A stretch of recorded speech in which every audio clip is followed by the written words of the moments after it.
네. 그 한남 5구역의 특징, 이제 드디어 이제 한남 5구역에 대한 설명들을 이제 하나씩 하고요. 각 구역별의 어떤 특징을 각 그 시간마다 한 번씩 연쇄적으로 제가 설명을 해 드릴 건데요. 오늘은 그 중에 가장 유명한 그 한남 5구역에 대해서 말씀을 드리는데, 먼저 그 지도를 제가 그 준비는 못해서 제가 그림을 이렇게 간단히 그렸는데요. 그 지도를 보면 여기 이렇게 색칠해 놓은 데들이 있습니다. 여기는 그 재개발 지역들이 아니고요. 여기도 아닙니다. 여기도 재개발 지역이 아니고, 여기가 3구역, 여기가 한남 2구역, 여기가 한남 4구역, 여기가 한남 5구역 이렇게 되겠습니다. 그러면 여기가 그 반포대교고요. 여기가 반포대교고요. 그 이쪽이 바로 그 미군기지죠. 미군기지래서 여기가 이제 나중에 차후에 그 용산공원이 그 용산공원으로 그 건립될 지역이다, 이렇게 설명해 드릴 수가 있겠습니다. 먼저 그 지난주에 한남 3구역에 대해서 말씀드렸는데요. 한남 3구역은 이 총 그 4개의 한남 뉴타운 중에서요, 가장 그 사업 진행 속도가 빠르고 그 감정 각 조합원들의 어떤 감정 평가액이 나왔다고 하는 것은 굉장히 그 중요한 것이고요. 이거가 잘 통과돼서 조합원들끼리 그과 그 조합 간에 그 화합만 잘 된다면 관리 처분 인가가 그 내년 정도에는 아마 나올 수 있는 가장 빠른 현재 사업을 진행을 하고 있는데, 현재 어떤 그 감정 평가에 대해서 불만을 갖고 있는 조합원들이 그 현장에서 굉장히 많이 있다, 이렇게 그 말씀드릴 수가 있겠습니다. 그리고 그 뒤를 이어서 2구역, 그 4구역, 그 5구역이 현재 그 3구역의 그 뒤를 이어서 지금 현재 그 건축 심의를 그 준비 중이라는 점은 그 말씀을 드릴 수가 있겠습니다. 한남 뉴타운은 이게 지도를 보시면요, 요 밑에 있는 부분이 여기가 한강인데요.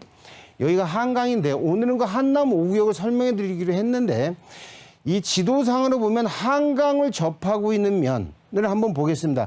3구역 같은 경우는요, 이게 기다랗게 직사각형 모양으로 되어 있기 때문에 요 앞에 그 여기가 그 하이페리온, 요 뒤가 그 현대 힐스테이트가 그 존치구역으로 되어 있기 때문에 한강을 접하고 있는 면은 그 요 정도다, 이렇게 그 말씀을 드릴 수가 있겠고, 4구역 같은 경우는 요 정도의 그 면적을 갖고 있는데, 5구역 같은 경우는요, 이게 직선 거리로서 어떤 한강 조망권이 다른 구역에 비해서 압도적으로 우월하다, 압도적인 한강 조망권을 가지고 있는 것이 가장 큰 특징이고요.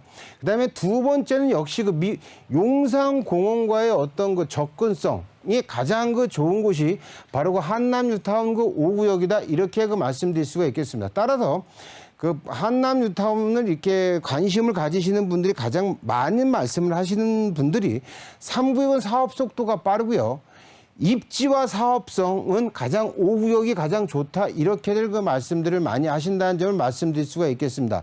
다시 한번 설명해 드리지만, 압도적인 한강 조망권과 용산공원의 접근성이 가장 우월하다는 것, 그 다음에 그 주변 그 개발 호재의 가장 그 핵심 포인트는요, 요 반포대교 북단 5구역 바로 요 정도 위치에 바로 그 신분당선 연장선이죠. 바로 그 동빙고동역이 이쪽에 그 개통될 예정이다, 이렇게 말씀드릴 수가 있겠습니다. 따라서 현재 그 신분당선 연장선은요, 지금 현재 강남역에서 지금 신사역까지 공사를 지금 한창 하고 있고요. 향후에 2차의 연장선이 바로 그 신사역에서 바로 그 동빙고동역, 바로 그 한남 5구역이 행정명칭이 동빙고동이라고 하는데요. 이 동빙고동이 5구역의 바로 위치 위에 있는 그 도보로 충분히 이용할 수 있는 거리에 위치하고 있다는 것이 굉장히 그 중요한 내용이고요. 이 동빙고역은요, 바로 여기서 좌회전해서 그 용산공원으로 가서 그 다음에 그 용산역으로 들어간다, 이렇게 그 설명해 드릴 수가 있겠습니다. 근데 간혹 가다 보면 뭐 인터넷에 이게 잘못된 정보가 있는데요. 그 5구역은 동빙고동, 4구역은 보광동, 3구역은 보광동과 한남동이 이렇게 섞여 있는데, 요 정도 위치에 그 보광역이 신설이 된다고 하는 이야기들을 하는 분들이 계신데, 이거는 잘못된 얘기다, 이렇게 말씀드릴 수가 있겠습니다. 왜냐하면 신분당선은요, 고속 지하철입니다. 일반 지하철들은 2분마다 이렇게 영역에서 도착을 하지만 우리가 그 9호선을 보게 되면 그 고속 지하철 같은 경우는요, 보통 두세 개의 노선을 건너뛰고 보통 환승역 위주로 그 정거장을 만드는데요. 바로 이 신분당선이 바로 그런 역이다. 이런 고속 지하철이다. 이렇게 말씀드릴 수가 있겠습니다. 따라서 신사역을 지나서 이게 그 반포대교 밑으로 해서 이렇게 동빙고동으로 오는데 여기에 보광역이 만약에 생긴다 그러면 여기서 가장 핵심적인 오류가 뭐냐면 지하철 선로가 이런 주택 밑으로 들어간다고 하는 그 문제점이 있다. 이렇게 말씀드릴 수가 있겠습니다. 왜냐하면 지하철은요, 그 일반 도로, 국도의 어떤 도로 밑으로 다니는 것이지 이렇게 그냥 그 주거지 밑으로 이렇게 다닐 수 있는 것이 아니다. 이렇게 그 말씀드릴 수가 있겠습니다. 만약에 그 구조상 뭐 그 건물에 크랙이 간다고 했을 때 어떤 그 손해배상의 문제 이런 것들이 있기 때문에 지하철은 절대로 주거단지 밑으로 다니는 것이 아니고요. 그 일반적인 도로 밑으로 다닌다는 것을 주의하셔야 되고, 그다음에 이 보강역이 있다고 하는 얘기는 이거는 잠시 나왔다가 없어진 이야기니까 여기에는 현혹되지 않으시기를 그 바란다. 이렇게 그 말씀드릴 수가 있겠습니다. 그러면 그다음에 그 한남 5구역과 그다음에 그 3구역에 대해서 약간 그 비교 설명을 좀 해드릴까 지금 하는데요. 그 지난주에 계속 제가 말씀을 드리고 있지만 그 한남 뉴타운은 가장 그 재개발 지역에서 관심이 뜨거운 지역이다. 이렇게 말씀드릴 수가 있겠습니다. 아까 지도상으로 그렇지만요. 이 한강을 바로 건너편에 가장 뜨거운 재건축 단지인 그 서초구에 그 반포지구가 있다. 이렇게 그 말씀드릴 수가 있겠는데요. 한남 뉴타운 한남 3구역과 한남 5구역을 잠시 비교할 필요가 있겠습니다. 먼저 그 한남 3구역의 그 건립 세대수는요. 건립 세대수는 약 5,800세대고요. 그다음에 현재 조합원은요. 현재 조합원 수는 여기는 약 4,000세대고요. 그 다음에 임대 아파트는요, 건립 비율, 임대 아파트의 건립 비율은 약 정확하지는 않지만 약 1,000세대, 약 1,000세대의 미만으로 되어 있지만 약 1,000세대라고 분석할 수가 있겠고요. 5구역 같은 경우는 2,700세대를 건립하고요. 현재 조합원 수는 약 1,500세대. 그 다음에 임대 아파트 같은 경우는요, 약 400세대 정도를 건립할 예정입니다. 왜냐면 한남 5구역에 이런 자료가 어떻게 나왔느냐 이렇게 말씀을 하실 수가 있겠지만요. 한남 뉴타운은 서울의 공공관리제도 시스템화에 있기 때문에 이러한 것들은 서울시가 이렇게 지어라고 지시가 내려왔기 때문에 과거에 클린업 시스템에 의거해서 건립 세대 수 이런 것들이 다 설정이 됐다 이렇게 말씀드릴 수가 있겠습니다. 따라서 현재 조합원과 임대 아파트를 제외하면은요, 일반 분양 아파트의 숫자가 나오는데요. 일반 분양 숫자가 약 800세대. 5구역 같은 경우도요, 이걸 공제하는 일반 분양 숫자가 약 800세대 정도 나온다. 이렇게 보시면 되겠습니다. 따라서 5구역이 왜 한남 뉴타운을 대표하는 지역이냐 말씀드릴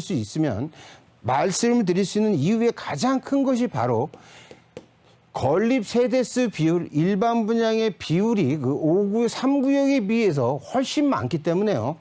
이게 바로 사업성을 나타내는 척도다 이렇게 말씀드릴 수가 있겠습니다. 사업성을 나타내는 척도는요, 일반적으로 더 쉽게 얘기하면 조합원들의 분담금에 대한 부담을 대폭으로 줄여줄 수 있는 것이 바로 일반 분양의 어떤 건립 대비 비율이다 이렇게 말씀드릴 수가 있겠습니다. 따라서 한남 5구역은 이 건립 세대수의 비율에서 일반 분양 숫자가 3구역과 유사하기 때문에 사업성은 매우 뛰어난 곳이다 이렇게 말씀드릴 수가 있겠습니다. 특히 3구역과 5구역의 규모의 차이는요, 3구역이 약 2.5배 규모나 땅의 대지 규모나 사업지의 어떤 면적이라든가 어떤 건립 세대수를 보면은 약 2.5배 정도 3구역이 5구역보다 매우 더 크다. 이렇게 말씀드릴 수가 있겠지만 사업성은 오히려 5구역이 더 매우 뛰어나다. 이렇게 말씀드릴 수가 있겠고요.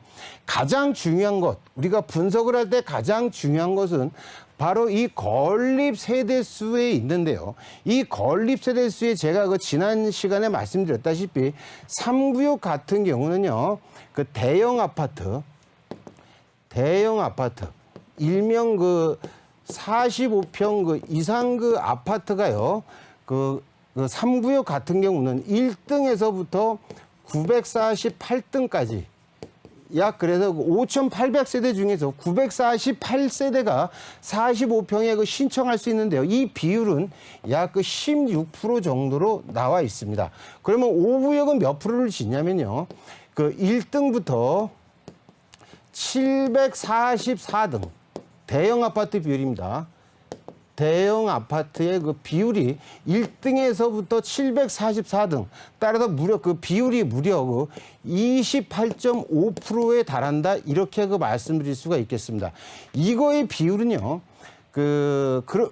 이거의 비율은 그 강남 재건축 아파트의 어떤 규모 그 85제곱미터 이하 40%, 그다음에 85제곱미터 그 33평이 그 30% 대형을 30% 따라서 433의 어떤 비율을 짓는 것이 강남 아파트의 특징인데요.